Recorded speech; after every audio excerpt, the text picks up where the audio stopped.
Olá, queridos. Vamos dar sequência ao nosso projeto Bíblia Aberta. Estamos na aula de número 6. Deixa eu compartilhar aqui minha tela para que a gente possa começar a exposição do dia de hoje. Então, nós temos aqui, eu vou começar hoje com essa planta baixa reconstruída pela Universidade de Yale, numa escavação do século terceiro de Dura Europos, onde a gente tem uma coisa assim fantástica, que é uma casa doméstica adaptada para ser uma igreja cristã da época. Aí você pensa, qual a relação disso com a nossa aula? Bom, nós estamos estudando a carta de 1 aos Tessalonicenses, estamos lá no século I, depois de Cristo. Então, nós sabemos, pelos textos da época, que as igrejas se reuniam em casas, casas mesmo, domésticas. Então, nós temos, então, no século III, já nessa escavação, esse modelo, que é a casa cristã, que eles têm mais completa e assim um testemunho vivo de que funcionava uma igreja dentro de uma casa, já no século III, vamos contar aí 200 anos depois, ou seja, perdurou essa situação das casas serem, vamos dizer assim, funcionarem como uma igreja cristã em algumas regiões. Então, nós temos aqui essa planta baixa, que a gente vê vários compartimentos de casa, adaptações. Nós temos uma coisa assim maravilhosa aqui, que é o batistério, que é uma referência muito legal, né, de vermos que o batismo, tinha o batistério dentro dessa casa, então tinha essa adaptação também dentro da casa para que as pessoas fossem batizadas após a sua confissão de fé, né, que era a introdução do batismo, instituição essa dada pelo próprio Jesus Cristo, então perdurou-se, né? E aqui no século terceiro nós vemos então essa casa com algumas características interessantes. Nessa mesma escavação, achou-se também uma sinagoga, muito maior em tamanho do que a casa, que era uma casa mesmo. Então, nós temos também algumas características que provavelmente puxaram dessa herança aí da sinagoga. As paredes, algumas paredes são pintadas com cenas, né? Principalmente do cânon. Por exemplo, nas sinagogas, nessa sinagoga de Dura Europos, nós temos pintado em suas paredes, de maneira até bastante profissional, muitas cenas veterotestamentárias, ou seja, cenas de coisas que aconteceram, de personagens que existiram dentro do cânon do Antigo Testamento. E aqui na casa cristã, na igreja, nós temos algumas cenas do Antigo Testamento também, mas principalmente do Novo Testamento. Eu vou mostrar alguma delas em outras aulas, mas o que eu quero mostrar, na verdade, com isso? Que perdurou-se, né, o contexto lá das cartas de Paulo de funcionar as igrejas em casas, perdurou-se ainda algum tempo depois, né? E uma outra coisa são esses testemunhos de artes, né? Que essas pinturas são artes. Então, esses testemunhos dos textos, que é mais um testemunho da veracidade dos textos, das cenas, da própria proclamação oral do Evangelho, tudo isso perdurou-se também nessas representações de desenhos, de construções e da própria existência da igreja em si. Então, aqui vamos para o nosso texto. Nessa tela temos aqui do 7 ao 9, continuamos no capítulo 2 de 1 Tessalonicenses, e Paulo continua falando aqui. Embora pudéssemos, como enviados de Cristo, exigir de vós a nossa manutenção, todavia nos tornamos carinhosos entre vós, qual ama que acaricia os próprios filhos. Esses dois, principalmente esses três versículos são muito profundos, mostram muito de quem era Paulo, do amor de Paulo pelos de Tessalônica. Primeiro, ele fala aqui por conta a gente já falou isso em outras aulas, de pessoas, que ele até repete isso no terceiro verso aqui dessa tela, as pessoas que difundiam doutrinas e filosofias, querendo auferir lucros, era uma coisa muito do contexto daquela época, e ele queria deixar claro que ele, os seus missionários e o evangelho, eles não estavam encaixados nesse contexto. Então, ele fala aqui. Embora pudéssemos, como enviados de Cristo, exigir de vós a nossa manutenção, obviamente ele está falando de manutenção financeira. Ele fazia viagens, empreendia viagens, precisava viajar às vezes por mar, por terra, manutenção de mantimentos, essas coisas todas. Ele está falando de um texto de uma palavra no grego, barei, que ele usa nesse verso para dizer que ele não queria, na verdade, ser um peso. A melhor tradução seria essa: ele não ser um peso para aquela comunidade de fé. Aí ele fala, todavia nos tornamos carinhosos. Essa palavra carinhosos aqui, ela tem, e aí a gente vai um pouco para teologia, né, mais pesada, vamos chamar assim, uma variante textual. Nessa variante textual, que é muito comum, muitas das vezes, né, confundir-se um eta com um ni, por exemplo, que são essas duas letras, então poderia ser traduzido para carinhosos ou para crianças. Eu não acho, na minha opinião, né, muito problemática essa tradução, nem de carinhosos, nem de crianças, porque criança nos remete a algo inocente, de carinho, né? Quantas vezes a criança ela fica ali zangada, depois ela fica já quer te abraçar, então é algo da inocência, do carinho normal de uma criança, né? Em estado normal de ser, né, um infante. Então, eu não acho muito problemática a tradução. Eu optei pela tradução crianças, porque ele usa muito palavras aqui que falam de filhos, ele fala de ama, ele mais tarde vai falar de pai. Então, eu optei na minha tradução, vendo o contexto todo para crianças, mas também serve o carinhosos aqui nesse contexto. Então, ele fala: nos tornamos crianças entre vós, qual ama.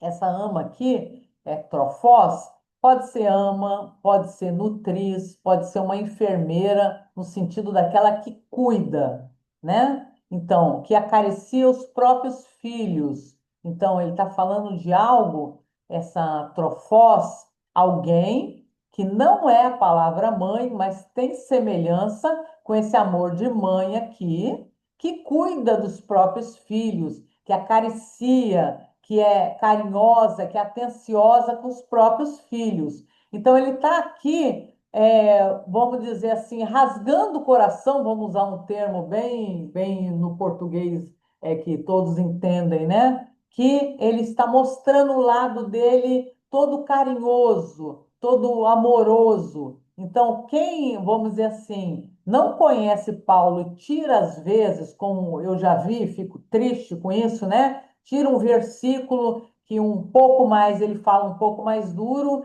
e saca aquele versículo de um contexto que é muito maior, né? Nós temos bastante escritos paulinos, né? Quase 50% do Novo Testamento é paulino.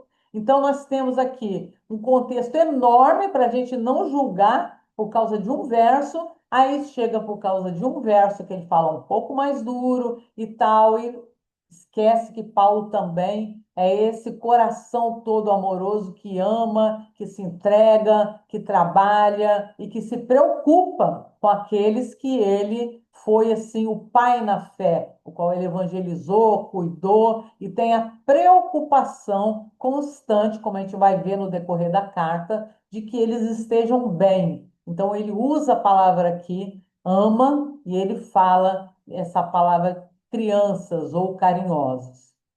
Assim, verso 8, querendo-vos muito, essa palavra é interessante no grego, ó, homeiromenoi, tendo um sentimento afetuoso.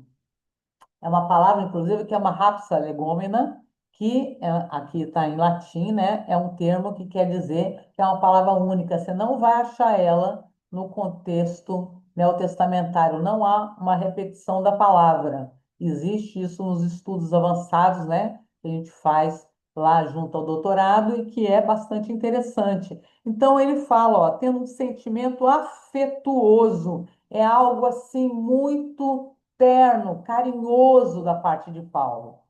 Olha o que ele continua dizendo, é mais ainda profundo o que ele fala. Ele fala aqui, ó, estávamos prontos a oferecer-vos não só, no grego, o monon, não só, aqui está não somente, mas eu prefiro não só, não só o evangelho de Deus, o qual ele já tinha evangelizado, mas igualmente a própria vida. Olha que coisa mais profunda que ele diz nessa carta. E essa palavra é o psikhas, né? Que é almas, vida, e ele fala justamente que ele estava pronto a oferecer a própria vida.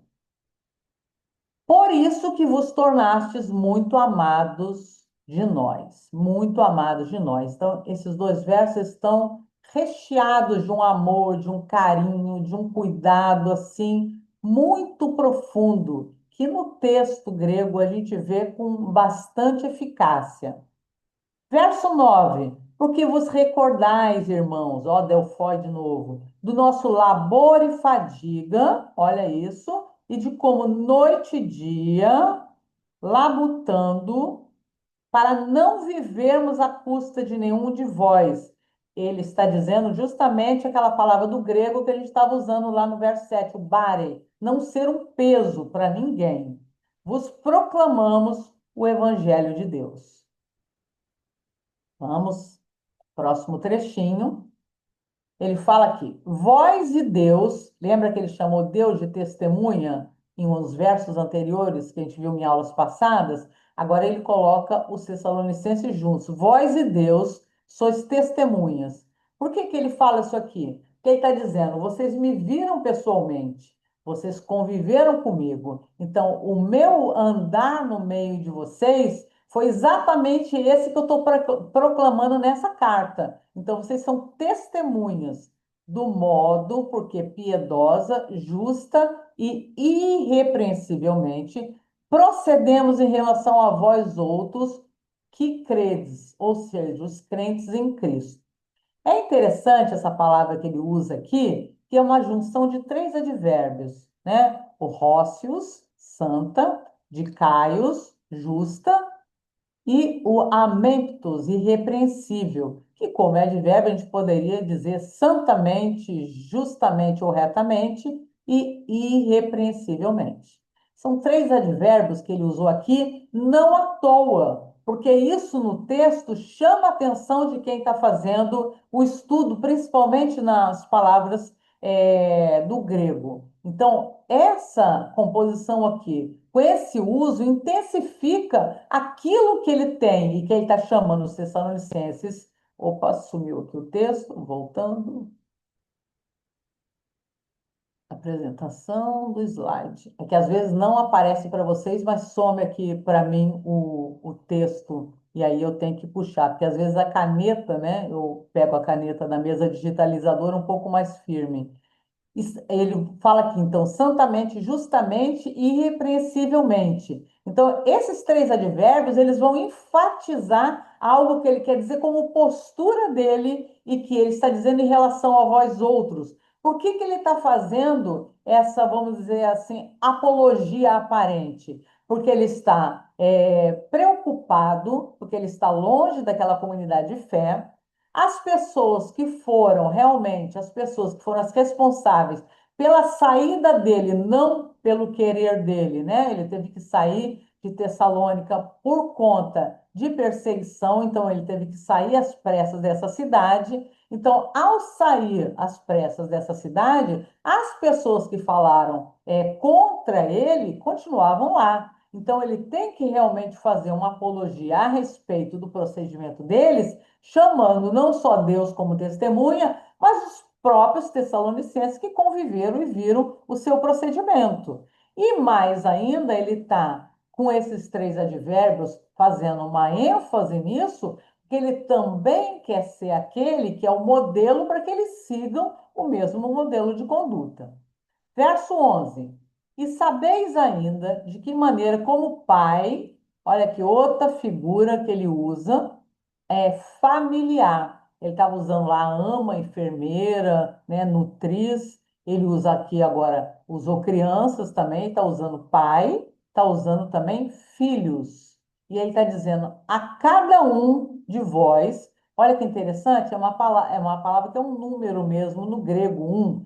É como se fosse assim, a cada um individualmente. Aí ele consegue lá no verso 12 dizer: exortamos, consolamos e admoestamos para o objetivo. Viverdes, né? É uma palavra no grego que fala sobre essa estoperipatem, que é uma caminhada, né? Pode ser traduzida ali como aquele andar, né? Aquele viver do dia a dia, se a gente for colocar, por isso que o autor aqui botou para viverdes, o tradutor, perdão, para caminhar, né, na verdade, por modo digno de Deus. Então, que a vida no dia a dia, o seu caminhar no dia a dia, seja do modo digno de Deus, que vos chama seu reino e glória. Esse reino e glória aqui, ele vai dar ele vai ampliar um pouquinho quando ele falar sobre, então, a parousia, e a gente vai falar no decorrer também dessa carta. Por enquanto, vamos ficar com esses versos nessa aula, e na próxima aula a gente continua, então, a partir do verso 13 de 1 Tessalonicenses 2. Eu agradeço toda a audiência, paciência, compartilha, faz chegar a mais pessoas, né? Se você achou interessante o conteúdo. E ficamos por aqui e até a próxima, se Deus quiser.